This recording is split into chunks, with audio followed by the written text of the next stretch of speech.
Hi there. I'm very excited to show to you today my COVID quarantine quilt. So a little bit of history. At the end of March, when we went into self-quarantine, I looked at my huge stash of blue jeans and thought, now it's time to get creative.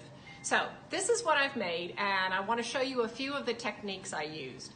First of all, there's about a dozen pair of jeans, pre-loved or used blue jeans. One red pair, one black pair, and the rest are different shades of blue. So here's how I made it and a few of the techniques. First of all, if you notice, in addition to patching the squares together, I did a second top stitch, which is called felling the seam, which allows it to be a little stronger.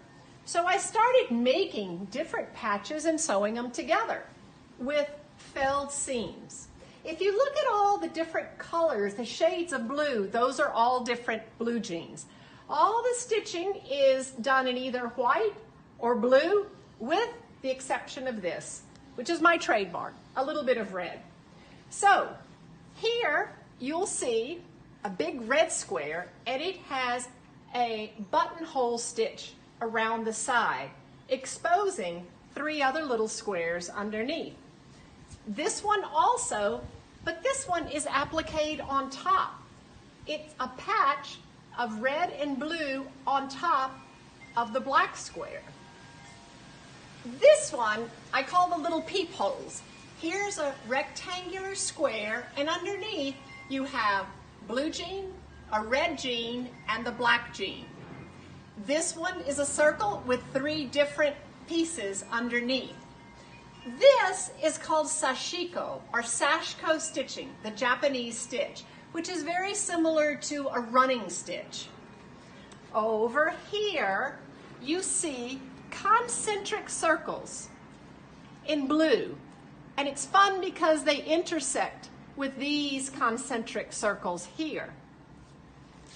This is another beauty of blue jeans. I love the way they fray, they ravel. So this blue jean, I left the edges raw. It gives a whole different texture and a look. This blue jean as well is raw. Some of them are finished like these, but some are left raw for more texture and more interest.